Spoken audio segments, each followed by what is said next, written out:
Hi, welcome back. My name is Kyle Lee Sherman.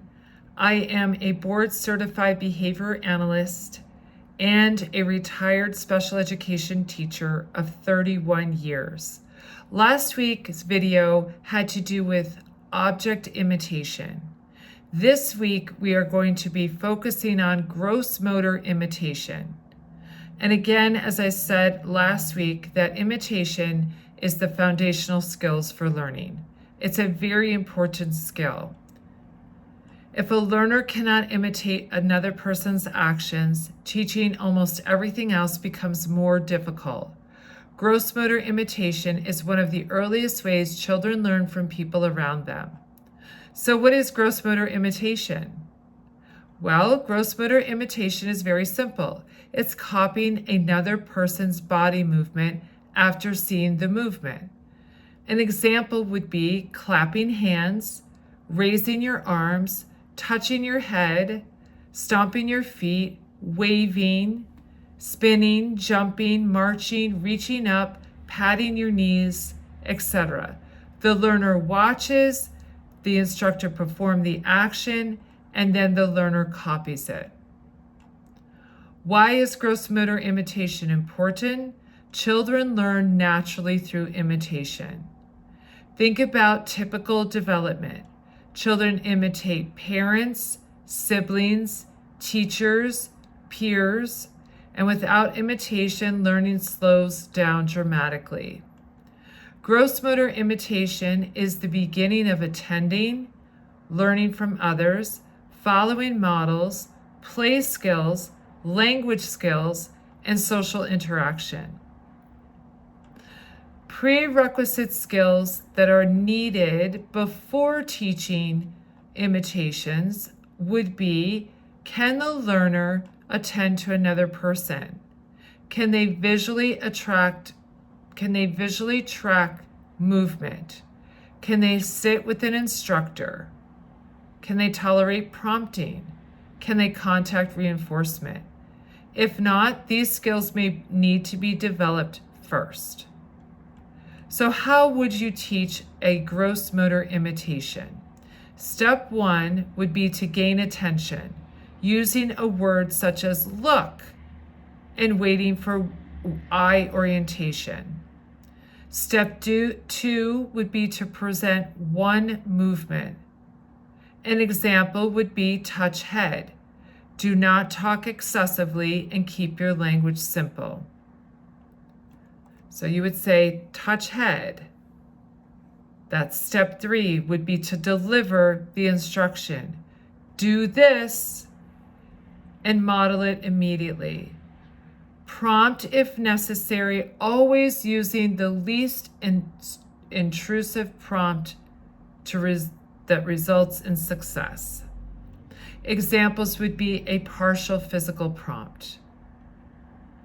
Step 5 would be to reinforce immediately with a big praise, a preferred toy, a blowing of a bubble, a small, tiny edible that the child enjoys. Whatever is meaningful to the learner. Next would be data collection. Record. Can the child do it independently? Did they need prompting? Was it incorrect? Was there no response? And we're watching for trends rather than one isolated session. And the teaching sequence, start with a very simple action, preferably that's at eye level. So for example, right in front of them might be clapping or tapping your head or touching your nose. And then move on to patting the table, patting your lap, waving, high five, and then ever so slowly increase the difficulty again by maybe using a gross motor imitation of jumping or spinning or marching or balancing on one foot or hopping or walking backwards. Common mistakes that are seen in a gross motor imitation program would be too many actions at one time. Start with only a few to target. Once those are developed, you can add in a few more and very slowly build out their repertoire. Prompt quickly and run the program rapidly. The next area that can be a little bit of a barrier or challenge is talking too much. Instead of saying something such as, okay, I want you to watch what I do, and then I want you to do what I do, and then you're going to do it when I say to do it, simply say do this, and then model it. So for example, you would say, do this. Reinforcement isn't strong enough.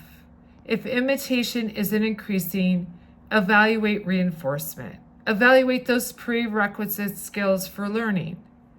Are they able to attend? Are they able to orient their eyes towards you, etc.?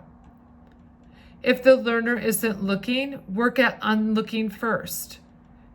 If the learner only imitates without prompts, fade prompts, or only imitates with prompts, fade prompts systematically. Can the learner copy only some of the actions, but not all of the actions? Those actions that the learner cannot model may require additional motor planning. Break them down into smaller movements if need be. Noting if the learner becomes frustrated. Reduce task difficulty quickly. Increase reinforcement. Keep the session short and fun. And then generalization. Teach imitation with different instructors, different parents, if there's a mom available or a dad available, teachers, peers, in different rooms with different materials, in the community setting, in home, in the classroom. Generalization is essential for imitation to become functional. Examples of gross motor imitation targets are in the beginning, clapping, raising your hand, touching your head, touching your tummy, waving, patting your legs. As the child acquires these, move on to a little bit more of a challenge: jumping, spinning, marching, stomping. One mistake I've often seen is introducing too many imitation targets before the learner has a strong history of success. Build confidence first. Use frequent reinforcement. Mix mastered actions with new targets, and keep the pace quick and engaging. Remember, imitation should be fun. It should feel more like a game than a drill. Also remember that imitation isn't just about copying movements. You're teaching the learner to watch another person, attend to important information, and learn from the environment. Those skills become the foundation of language, play, social interaction, and many future learning opportunities.